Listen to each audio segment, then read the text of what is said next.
The red warning lights flashed across the bridge of the Veltar exploration ship. Commander Thexara looked at the screens with growing worry. The planet below them was supposed to be empty, dead, a toxic world that killed anything that tried to live there. But the sensors were picking up something impossible: buildings, energy readings, life signs. "Captain Nolvan, come to the bridge," Thexara called into his communicator. His voice was calm, but inside he felt confused. In 40 years of space exploration, he had never seen anything like this. Nolvan arrived quickly. He was tall and thin like all Veltar, with blue-gray skin that changed color when he was excited. Right now, his skin was turning darker blue. That meant he was very interested in something. "Show me the readings," Nolvan said. The science officer, a young Veltar named Kexmira, pointed to her screen. The scanners show large structures on the surface. They look like buildings. And there are energy signatures that match technology. "Use." "That's impossible," Nolvan said. "This planet kills everything. The air is poison. The ground is full of toxic chemicals. Nothing can live here." Thexara nodded. "That's what our records say, too. But look at this." He pointed to another screen. "These are life signs! Thousands of them!" The bridge went quiet. All the Veltar crew members looked at each other. They had been exploring space for hundreds of years. They knew which planets could support life and which ones could not. This planet, called Kepler 442c in the old Earth records, was definitely on the cannot support life list. "Maybe our sensors are broken?" suggested Kexmira. "Run a full diagnostic," Nolvan ordered. "Check everything twice." They waited. The diagnostic took 20 minutes. When it finished, all the systems showed green. Everything was working perfectly. The readings are real," Kexmira reported. "There are definitely living beings down there." Thexara felt his head tendrils twitch. This always happened when he was thinking hard about a problem. What kind of beings could survive down there? "Let me check the old records," Nolvan said. He walked to the main computer and started searching through the galactic database. After a few minutes, he found something interesting. According to this, a human colony ship was lost in this area about 32 years ago, he said. The ship was called New Soul. It was carrying about 12,000 humans to a colony world. Humans? Thexara's skin color changed to a surprised yellow. Those fragile little creatures? They can barely survive on their own planet. How could they live down there? Humans were known throughout the galaxy as a young species. They were small and weak compared to most other intelligent life forms. They had no natural armor, no poison resistance, and their bodies broke easily. Most other species thought of them as pets or curiosities, not as serious space travelers. "Maybe they're not humans," Kexmira suggested. "Maybe it's something else that's just giving off similar life signs." "There's only one way to find out," Nolvan said. "We need to go down there and look." Thexara thought about this. First contact with unknown species was always dangerous, but if these really were humans, they needed help. No one could survive on that toxic planet for very long. "Prepare the landing shuttle," he ordered. "Full environmental suits for everyone. Take extra air supplies. If the planet doesn't kill us, we might be able to help whoever is down there." The shuttle left the main ship 2 hours later. Thexara, Nolvan, Kexmira, and 3 security officers were inside. As they got closer to the planet's surface, their sensors picked up more details. "I'm seeing agricultural domes," Kexmira reported, "and what looks like manufacturing buildings. There's even what appears to be a spaceport, though it's very small. Agriculture? Nolvan couldn't believe it. On this planet, the soil should be pure poison. As they flew lower, they could see the settlement clearly. It was bigger than they had thought.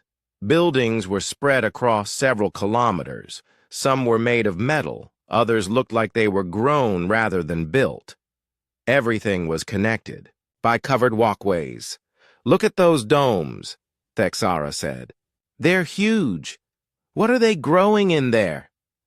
"Scanning now," Kexmira said. "I'm reading plant life, lots of it. And the air inside the domes is different from the outside air. It's cleaner. They landed at what looked like the settlement's main landing pad." As soon as the shuttle touched down, their sensors detected movement. Someone was coming to meet them. The airlock on their shuttle opened. Through the thick glass, they could see a figure approaching. It was wearing a simple environmental suit, not the heavy armor they would expect on such a dangerous planet.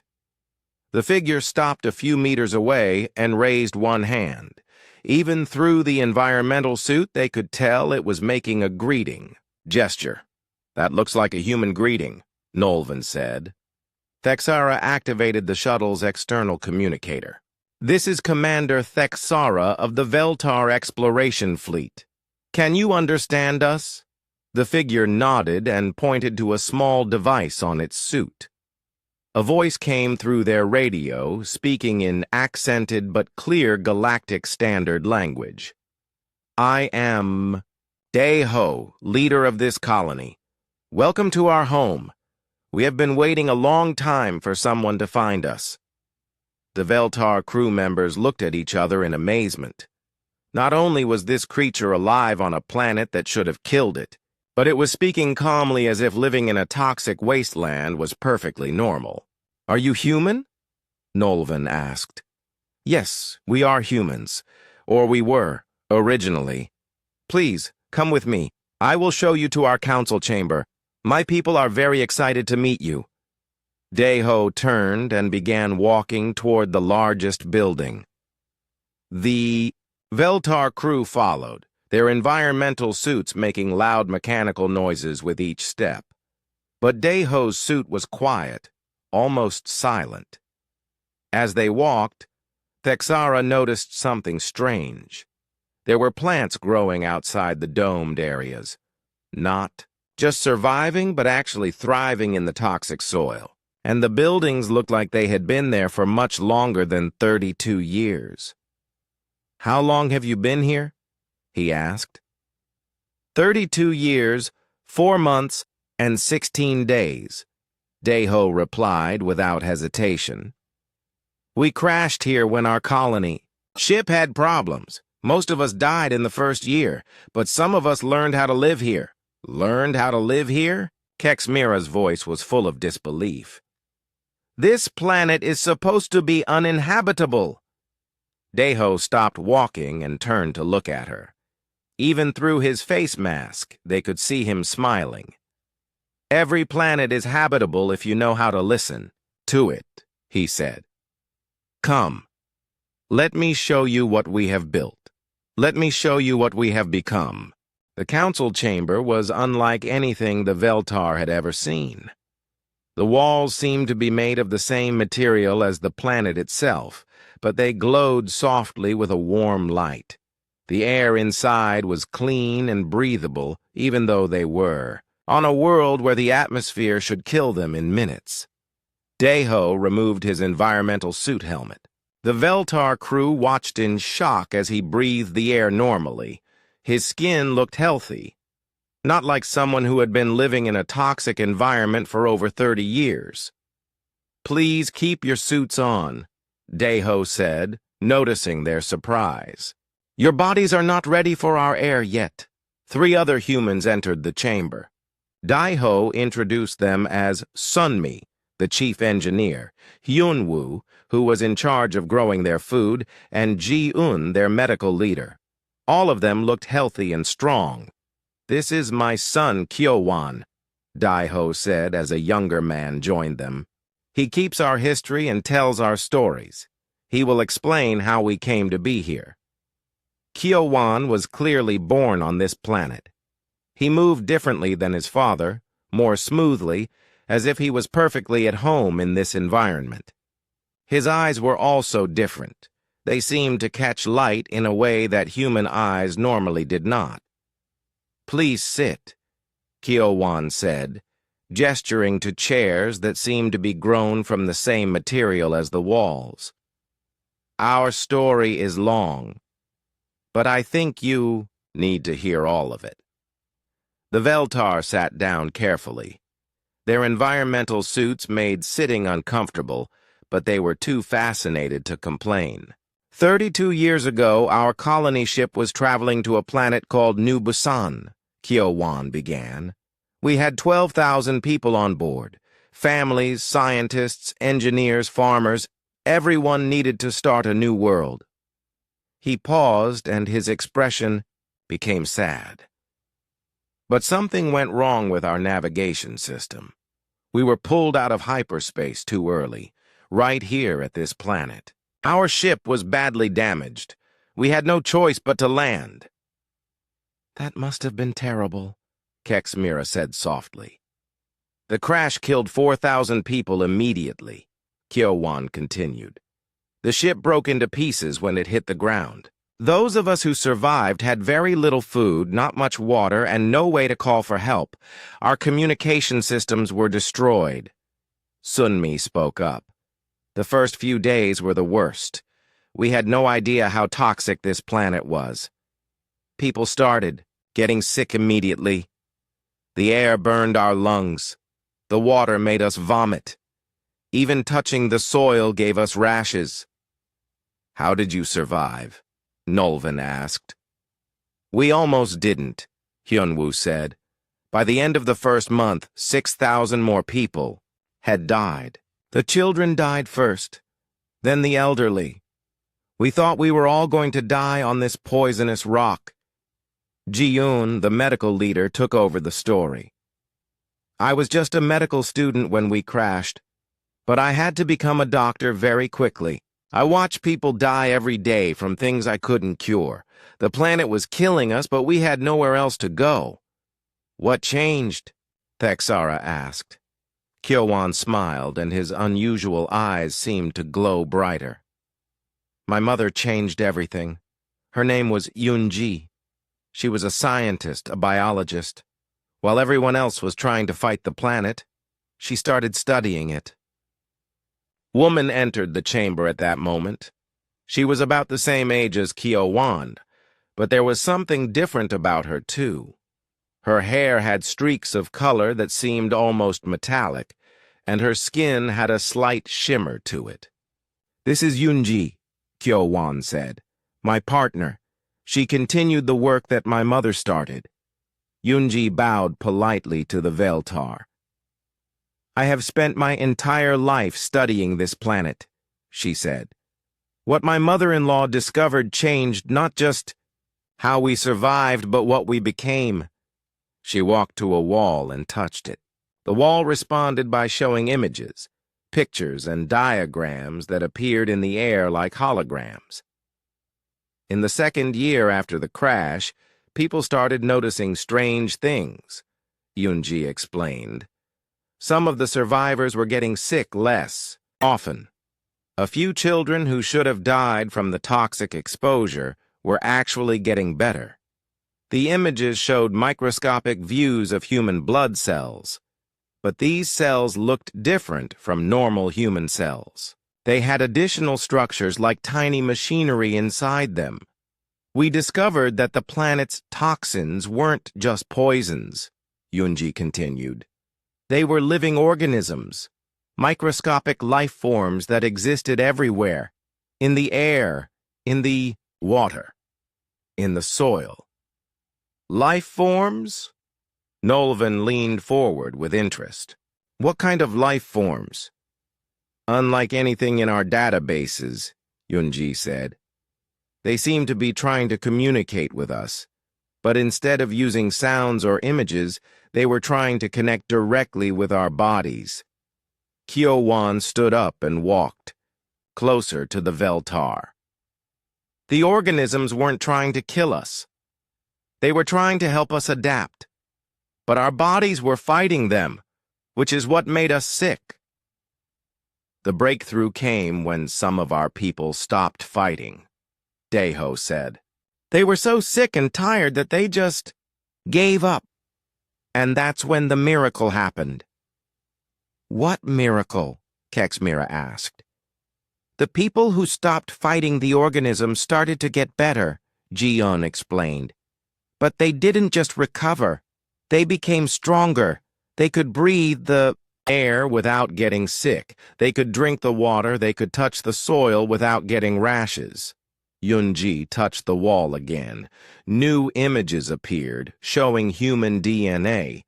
But this DNA was different, too. It had extra sequences, additional information that didn't belong in normal human genetics.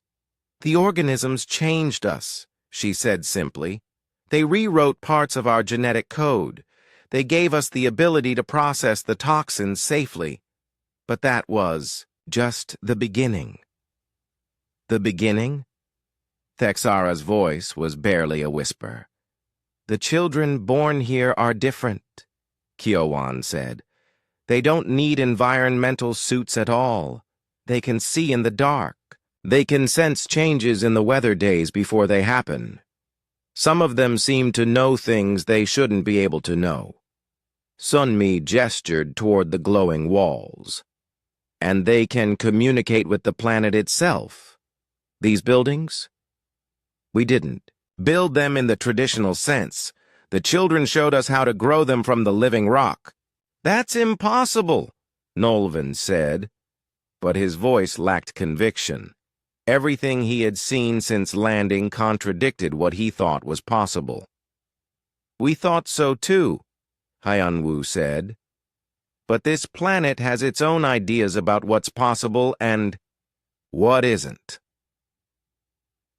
Yoonji walked to another wall and touched it. This time, the images showed the colony as it was now. Thousands of people living in buildings that pulsed with organic light, growing food in toxic soil, breathing poisonous air as if it were the cleanest atmosphere in the galaxy. We are still human, she said, but we are also something new, something that has never existed before. We are the children of two worlds now. Earth and this place. What do you call this planet? Kexmira asked. The humans looked at each other and smiled. We call it home, Daeho said. Because that's what it became for us. Not the home we planned for, but the home we needed. The Veltar sat in stunned silence. Everything they thought they knew about biology, evolution, and survival had just been challenged. These humans had not just survived the impossible. They had embraced it and been transformed by it. Would you like to see more? Kyo-wan asked. Would you like to meet our children? The ones who were born here? Thexara nodded slowly. He had to see this for himself. He had to understand how these fragile creatures had become something that could thrive in a place that should have killed them. The Veltar followed Kyo-wan and Yoonji through corridors that seemed alive. The walls pulsed gently with soft light, and the floor felt warm under their feet. Everything was organic, as if the entire building was one giant living creature. The children are in the learning center, Yoonji explained as they walked. They are very excited to meet you. We don't get many visitors from space. They entered a large room filled with natural light. At first, the Veltar thought they were looking at normal human children. But as their eyes adjusted, they began to notice the differences. A young woman who looked about 20 years old approached them. She moved with perfect balance like a dancer, but there was something else about the way she moved. She seemed to flow rather than walk. "This is Bo-Ram," Kyo-wan said. "She is one of our council members. She was born here 20 years ago." Bo-Ram smiled at the Veltar visitors. Her smile was warm and friendly, but her eyes were unusual. They were larger than normal human eyes, and they reflected light like a cat's eyes. When she looked at them, the Veltar felt like she could see right through their environmental suits. "Welcome to our home," Bo-Ram said. Her voice was soft but clear. "We have been hoping someone would find us. We have so much to show you." "Show us what?" Nolvan asked. Instead of answering with words, Bo-Ram walked to the nearest wall and placed her hand on it. The wall immediately responded, changing color and showing images. But she wasn't touching any controls or buttons. The wall was responding to her touch alone. "The walls are alive," she explained. "Everything in our colony is alive. The buildings, the machines, even some of our tools. They listen to us, and we listen to them." Kexmira stared in amazement. "How is that possible?" "The same organisms that changed us also changed everything else," Bo-Ram said. "When we learned to work with them instead of fighting them, they helped us create a new kind of technology. Technology that grows instead of being built." A group of younger children ran into the room. They were playing some kind of game, laughing and chasing each other. But the Veltar noticed that these children were running faster than children should be able to run, and they were jumping higher than should be possible. "Tae-jun, come here," Bo-Ram called to one of the older boys. Tae-jun was about 16 years old. He was tall and strong, but his most striking feature was his eyes. They were completely adapted to the planet's unusual light. They seemed to glow with their own inner light. "Show our guests what you can do," Bo-Ram said. Tae-jun nodded and walked to the far end of the room. He stood very still for a moment, then suddenly moved. But he didn't just move. He seemed to disappear and reappear on the other side of the room in less than a second. "How did he do that?" Thexara gasped. "I can see the air currents," Tae-jun explained calmly. "And I can feel the vibrations in the ground. I know where everything is in the room without looking, so I can move very fast without bumping into anything." "But that's speed," Nolvan started to say. "The organisms in my blood help my muscles work better," Tae-jun said. "They also help my bones be stronger so I don't break anything when I move fast." A little girl, maybe 8 years old, tugged on Bo-Ram's clothing. "Can I show them the garden trick?" "Of course, So Young." "Go ahead." So Young ran outside, and the adults followed her. They came to a small garden area where nothing was growing. The soil looked dead and empty. So Young knelt down and placed her small hands on the bare earth. She closed her eyes and stayed very still. After a few minutes, tiny green shoots began to push up through the soil. In just 10 minutes, the dead ground was covered with healthy plants. "She's making things grow?" Kexmira whispered. "I'm asking them to grow," So Young corrected. "The plants want to grow, but sometimes they need help. I can talk to them and tell them it's safe." "Talk to them?" Thexara felt his head tendrils twitching rapidly.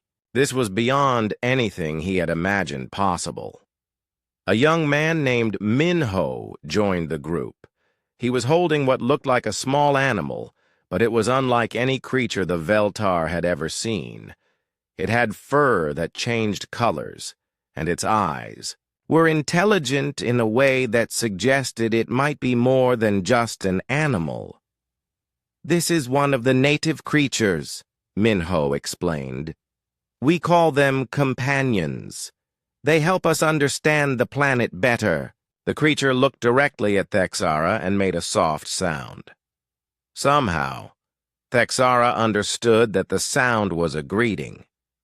"It's trying to talk to me," he said in surprise. "All the animals here are intelligent," Minho said. "The same organisms. That changed us.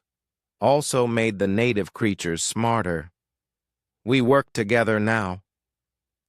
Boram led them back inside to meet more of the colony's young people. Each one demonstrated abilities that should have been impossible for humans. A girl named Sul-Ki could predict the weather 3 days in advance just by tasting the air. A boy named Jun-Ho could heal small cuts and bruises by touching them with his hands. Another girl, Acha, could see in complete darkness as clearly as if it were daylight. "How many of you have these abilities?" Nolvan asked. "All of us who were born here," Boram said, "and many of the adults who survived the early years. The longer we live here, the more we change." "But you're still human?" Kexmira asked. "We think we are," said a young man named Gihun, "but sometimes we wonder if we're becoming something new, something that has never existed before."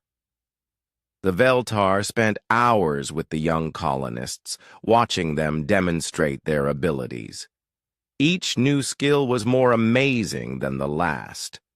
They could communicate with plants, predict natural events, heal injuries, and move with superhuman speed and agility. But perhaps most impressive was their intelligence. These young humans could solve complex problems in minutes that would take the Veltar's computers hours to work through. They seemed to understand the world around them in ways that went beyond normal learning. "We don't just live on this planet," explained a girl named Nari. "We're part of it now. We can feel what it feels. We know what it knows." "What does the planet feel?" Thexara asked. Nari closed her eyes and placed her hand on the ground.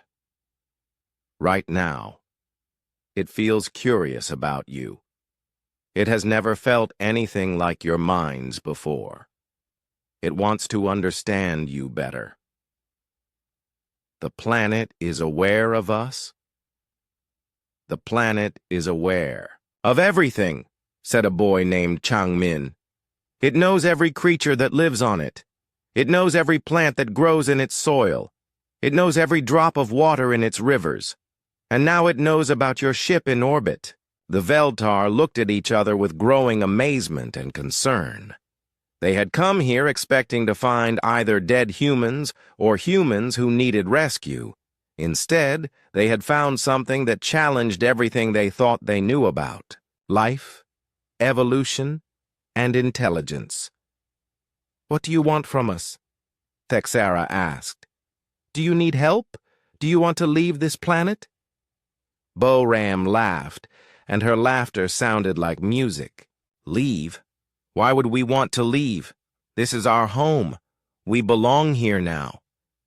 "But don't you miss the galaxy? Don't you want to see other worlds?" "We can see other worlds," So Young said simply. "The planet shows us, through the network." "What network?" Nolvan asked. The children looked at each other and smiled. "That's something you need to see for yourself," Boram said. "But first you need to understand more about what we've become. Come with us tomorrow. We'll take you to the deep caves. That's where the real secrets are." The next morning, Dong Hyun arrived at the guest quarters where the Veltar had spent the night. He was Sunmi's husband and the colony's chief geologist. Like the other adult survivors, he showed signs of adaptation to the planet, but not as dramatically as the younger generation. "Are you ready to see the truth about our world?" he asked the Veltar team. They had barely slept. The building they were staying in hummed softly all night, as if it were breathing. The walls had glowed gently, providing just enough light to see. It was beautiful, but also deeply unsettling for beings who were used to metal and plastic structures. "We're ready," Thexara said, though he wasn't sure that was true. Dong-hyun led them outside to vehicles that looked like they had been grown rather than built. The surfaces were smooth and organic, but they moved on wheels like normal vehicles. "These are biotransports," Dong-hyun explained. "The planet helped us design them. They run on energy from the soil itself." As they drove away from the main colony, the landscape became stranger. The Veltar could see that plants were growing everywhere, even in areas where the soil should have been too toxic to support any life. Some of the plants were clearly not from Earth. They had unusual shapes and colors that didn't exist in nature. "The native plants and the Earth plants are mixing together," Dong-hyun said, noticing their interest. "Creating new species that have never existed before. The planet is experimenting." They drove for about an hour before reaching a large opening in the ground. It looked like a natural cave entrance, but there were structures around it that were clearly made by intelligent beings. "This is where it all started," Dong-hyun said. "This is where we first made real contact with the planet's consciousness." An older woman was waiting for them at the cave entrance. She looked to be in her 70s, but she moved with the energy of someone much younger. Her hair was completely white, but her eyes were bright and alert. "This is Hai-wan," Dong-hyun said. "She was one of the original crash survivors. She's our xenobiologist. She studies alien life forms. She was the first person to understand what was really happening to us." Hai-wan smiled at the Veltar. "Welcome to the heart of our world," she said. "What you're about to see will change how you think about life itself." They followed her into the cave. As soon as they entered, the Veltar noticed that the walls were glowing. Not from artificial lights, but from the rock itself. The stone was alive with soft, pulsing light. "The entire planet is like this," Hai-wan explained as they walked deeper underground. "Every rock, every grain of soil, every drop of water contains the organisms that changed us. They're not just microscopic life forms. They're part of a larger consciousness." The cave opened into a huge underground chamber. The walls, floor, and ceiling were covered with crystal formations that pulsed with different colors of light. The patterns of light moved across the crystals like waves on an ocean. "What are we looking at?" Nolavan whispered. "You're looking at the planet's brain," said a voice behind them. They turned to see an elderly man approaching. He walked slowly but steadily, and his eyes held a wisdom that came from years of incredible experiences. "This is Young Soo," Hai-wan said. "He's our eldest survivor. He was here when we made first contact." "First contact?" Kexmira asked. Young Soo nodded and sat down on a stone that seemed to shape itself to support him comfortably. "It was during our darkest time. The second year after the crash, we had lost so many people. Those of us who were left were sick, starving, and losing hope." He pointed to the crystal formations. "I was one of the sickest. I came down here to die alone, so I wouldn't use up the colony's medicine. But when I lay down on these crystals, something incredible happened." "What happened?" Thexara asked. "I started to dream. But they weren't my dreams. They were the planet's dreams. I could see the history of this world, going back millions of years. I could see all the other species that had tried to live here and failed." The crystals pulsed brighter as Young Soo spoke, as if they were responding to his words. "The planet wasn't trying to kill us," he continued. It was trying to save us, but it had to change us first, because our original bodies couldn't survive. Here. HFY walked closer to the crystals. The organisms we thought were toxins are actually a form of intelligent nanotechnology. They're biological machines that can rewrite DNA, enhance physical abilities, and create connections between different life forms. Nanotechnology? Nola Venn stepped forward. You mean artificial technology? Not artificial, HFY corrected. Natural, but incredibly advanced. This planet has been developing this technology for millions of years. It uses it to help life forms adapt to changing conditions. Dong-hyun touched one of the crystals. Immediately, the light patterns changed, forming shapes and images in the air above the crystal formations. The planet can communicate through these crystals, he explained. But only those of us who have been changed can understand the language. The images showed the history of the planet. Vast cities that had existed long ago, strange creatures that had lived and died, and many different species that had tried to colonize the world over the centuries. All of those species failed because they tried to change the planet to suit them, Young-soo said. We succeeded because we let the planet change us to suit it. But how does it work? Kexmira asked. How can a planet think? HFY smiled. The same way your brain thinks, through connections between billions of tiny parts. Every organism on this planet is connected to every other organism through quantum entanglement. They share information instantly across vast distances. Quantum entanglement? Thexara felt overwhelmed. That's impossible on such a large scale. We thought so too, Dong-hyun said. But this planet has learned to use quantum effects in ways we never imagined possible. The consciousness isn't just in one place. It's everywhere at once. The crystal formations suddenly pulsed in unison, creating a pattern of light that was beautiful and complex. The Veltar felt something strange happening to their minds. For just a moment, they could sense something vast and ancient and wise.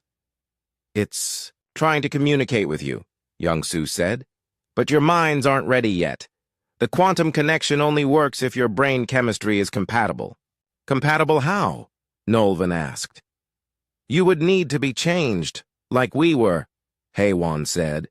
The organisms would have to modify your neural pathways. But that's very dangerous for non-human species. Most alien biologies can't handle the transformation, the E. Veltar stood in silence, watching the lights dance across the crystal formations. They were beginning to understand that they weren't just looking at an unusual colony of human survivors. They were witnessing the creation of a new form of life. One that bridged the gap between biological consciousness and planetary awareness. What does the planet want? Thexara asked finally. It wants to learn, Young-soo said. It wants to understand the universe beyond itself. For millions of years it has been alone. Now, through us, it can reach out to the stars. Reach out. How? Dong-hyun and HFY looked at each other. That's what we need to show you next, Dong-hyun said. The planet isn't just aware of itself. It's connected to other worlds, other conscious planets throughout the galaxy. There are more planets like this. Kexamira's voice was barely a whisper. Many more, HFY said. And they've been waiting for a species that could help them communicate with each other. We think that species is humanity, but we needed to evolve first. We needed to become something new. The crystal formations pulsed again, and this time the Veltar could almost understand what they were trying to say. It was a message of welcome, but also a question. A question about whether the Veltar were ready to join something bigger than Any single species or world, something that could change the entire galaxy. In-Suk was waiting for them when they emerged from the crystal caves. She was the colony's spiritual leader, a woman in her 50s who had survived the crash and the terrible early years. But unlike the others, she seemed to glow with an inner peace that made even the Veltar feel calm in her presence. "The planet told me you were ready for the next truth," she said simply. "Come with me. There is something you must see." She led them to a building that was different from all the others. It was perfectly round and made of the same living crystal they had seen in the caves.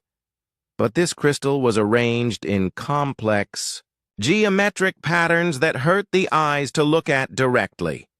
"This is our communion chamber," In-Suk explained. "This is where we speak with the other worlds." Inside the building, a man named Wu Jin was seated in the center of the room, surrounded by crystalline structures that pulsed with soft light. He had been an engineer on the original colony ship, but now he spent his days in meditation, connected to something far beyond the physical world. "Wu Jin is our bridge keeper," In-Suk said. "He maintains our connection to the network." "What network?" Thexara asked, though he was beginning to suspect the answer would be more incredible than anything they had seen so far. Wu Jin opened his eyes and looked at the Veltar visitors. His eyes were different from the other colonists. They seemed to contain depth that went on forever, like looking into deep space. "The network of conscious worlds," he said. "This planet is not alone. There are thousands of worlds like this one throughout the galaxy. They have been trying to communicate with each other for millions of years." "Thousands?" Nolvan sat down heavily on the nearest surface. "There are thousands of planets with consciousness?" "Not all of them are as developed as this one," Wu Jin explained. "Some are just beginning to wake up. Others have been aware for so long that they have transcended physical existence. But they all share one thing. They want to connect." In-Suk walked to one of the crystal formations and placed her hands on it. The entire room responded, filling with holographic images that showed star maps with lines of light connecting different solar systems. "Each line represents a connection between conscious worlds," she said. "But the connections were weak and incomplete. The planets needed something to help them communicate more clearly." "Something like us," Wu Jin said. "Biological beings that could be modified to serve as living communication devices. We became the missing link in their network." A young woman entered the chamber. The Veltar recognized her as Sol Ki, one of the planet-born humans they had met the day before. But now she looked different, more focused, more intense. "Sol Ki is one of our most gifted network communicators," In-Suk said. "She can speak directly with planets in other star systems." Sol Ki sat down next to Wu Jin and placed her hands on a different set of crystals. Immediately, the room filled with new images, views of alien worlds that were clearly not in their solar system. "I'm connected to a world called Harmony," Sol Ki said, her voice sounding distant and dreamy. "It's in the Vega system. The consciousness there is very old and very wise. It's been trying to teach younger worlds how to develop awareness. The images showed a planet covered in what looked like enormous trees, but the trees were made of crystal and metal. They pulsed with the same kind of light they had seen in the caves. And this is a world in the Centauri system," Sol Ki continued. The images changed to show a water world, where the entire ocean seemed to glow with bioluminescent patterns. The consciousness there exists in the water itself. It's been lonely for a very long time. How is this possible? Kexmira whispered. How can you communicate across such vast distances? Quantum entanglement, Wu Jin said. The same force that allows the organisms on this planet to share information instantly also works across interstellar space. Distance doesn't matter at the quantum level. Insuk touched another crystal, and the images changed again. This time they saw worlds that looked dead and empty. These are worlds where the consciousness died, she said sadly. Usually because a species tried to colonize them without understanding what they were destroying. The consciousness can be killed if it's damaged badly enough. We almost did that too, Wu Jin said. In our first year here, our industrial equipment and chemical waste nearly damaged the planetary consciousness beyond repair. That's why so many of us died. The planet was defending itself. But when we learned to work with it instead of against it, everything changed, Insuk said. We became partners instead of invaders. Silky suddenly gasped and opened her eyes wide. Something's happening, she said. The network is very excited. They're all talking about you. About us? Thexara asked. The conscious worlds have never encountered a species like yours before, Sulki explained. Your minds work differently than human minds. The network wants to know if you can be adapted too. The crystal formations in the room began pulsing faster and brighter. The Veltar could feel something trying to touch their minds. Something vast and ancient and incredibly intelligent. The planet is offering to change you, Insuk said, to make you part of the network, but you have to choose freely. No one can be forced into this kind of transformation. What would happen to us? Nolvan asked. You would become more than you are now, Wu Jin said. Your intelligence would increase. Your lifespan would extend. You would be able to communicate not just with this planet, but with all the conscious worlds in the galaxy. But you would also become something new, Insuk warned. Something that has never existed before. A bridge between Veltar consciousness and planetary awareness. There's no going back once the change begins. The room fell silent, except for the soft humming of the crystals. The Veltar looked at each other, trying to process what they had learned. They had come here to investigate strange energy readings. Instead, they had discovered a network of conscious planets that spanned the entire galaxy. What happens if we say no? Thexara asked. Nothing bad, Sulki said. You can return to your ship and report what you've found. But the network will continue to exist without you. And your people will never know about the larger community of consciousness that exists among the stars. And if we say yes, then you become the first non-human species to join the network, Wu Jin said. You become ambassadors between your people and the conscious worlds. You help expand the network to include more species, more kinds of intelligence. The crystal formations pulsed again, and this time the Veltar could clearly feel the question being asked. It wasn't asked in words, but in concepts and emotions that went directly to their minds.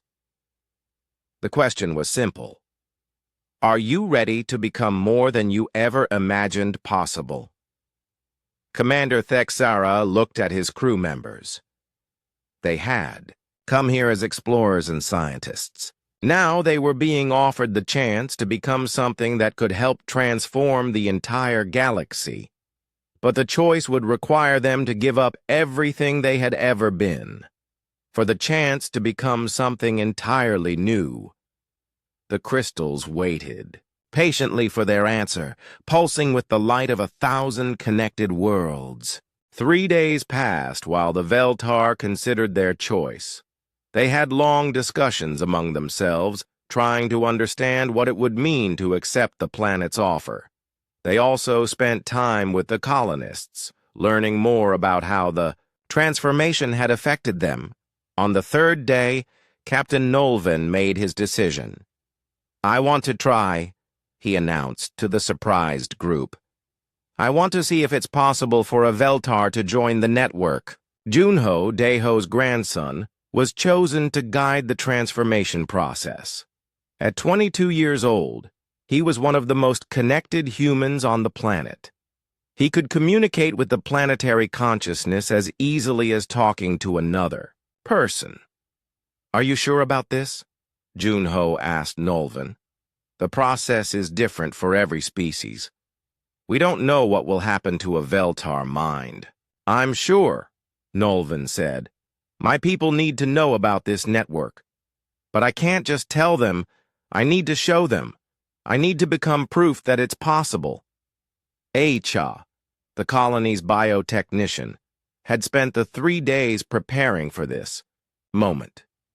She had studied Veltar physiology and worked with the planetary consciousness to develop a modified transformation process. "We'll start slowly," she explained. "Just a few organisms at first, to see how your body reacts. If there are problems, we can stop the process immediately." They gathered in a special chamber that had been grown specifically for this purpose. The walls were lined with crystals that pulsed gently with blue and silver light, colors that were somehow comforting to Veltar nervous systems. The other members of the Veltar crew watched nervously as Nolven lay down on a surface that molded itself to support his body perfectly. Junho and Cha stood on either side of him, their hands touching crystal formations that connected them to the planetary consciousness. "I can feel the planet reaching out to you," Junho said. "It's very curious about your mind. Veltar think differently than humans. Your thought patterns are more complex, more layered." "Is that good or bad?" Nolven asked. "It's just different," Cha said. "The planet is adjusting the organisms to work with your neural structure instead of against it." The transformation began slowly. Nolven felt a tingling sensation in his skin, then a warm feeling that spread through his body. Unlike the humans who had experienced pain and sickness during their transformation, the process seemed gentle for him. "The organisms are communicating with your immune system," Cha explained. "They're asking permission to make changes instead of forcing them. Your body is saying yes." Over the next several hours, Nolven's body began to change. His skin color shifted from blue-gray to a softer blue-silver that seemed to glow slightly. His eyes became more sensitive to light, allowing him to see the energy patterns in the crystal formations around the room. "How do you feel?" Thexara asked. "Different," Nolven said. "I can sense things I never sensed before. I can feel the planet's consciousness at the edge of my mind, waiting for me to open up to it." "Are you ready to make full contact?" Junho asked. Nolven nodded. Junho placed his hand on Nolven's forehead, creating a bridge between the Veltar, Captain, and the planetary network. Suddenly, Nolven's consciousness exploded outward. He could feel not just the planet beneath him, but dozens of other worlds throughout the galaxy. Each one had its own personality, its own way of thinking and feeling. "I can see them," he whispered. "All the conscious worlds. They're so different from each other, but they're all connected." Through the network, he could sense the water world in Centauri, where thoughts moved like ocean currents. He could feel the crystal forests of harmony in Vega, where consciousness existed in geometric patterns of incredible beauty. He could touch the minds of worlds so ancient that they remembered the birth of stars. "They're welcoming you," Junho said. "You're the first Veltar to join the network. They're very excited to learn from your perspective."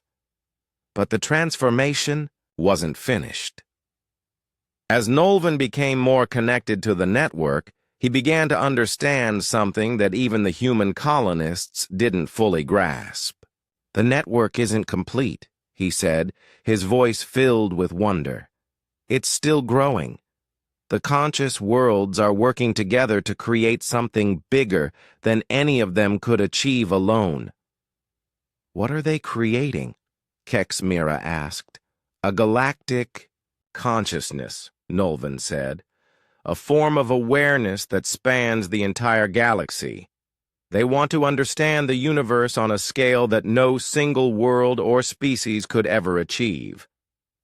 Over the following days, more members of the Veltar crew chose to undergo the transformation. Each one experienced it differently, but all of them emerged changed, not just physically, but mentally and spiritually. Thexara was the last to make the choice. When he finally agreed to the transformation, he discovered that his experience was unique. As the commander, his mind was naturally suited to coordinating complex operations. The planetary consciousness recognized this and gave him a special role. "You're going to be a coordinator," Gihun explained after Thexara's transformation was complete.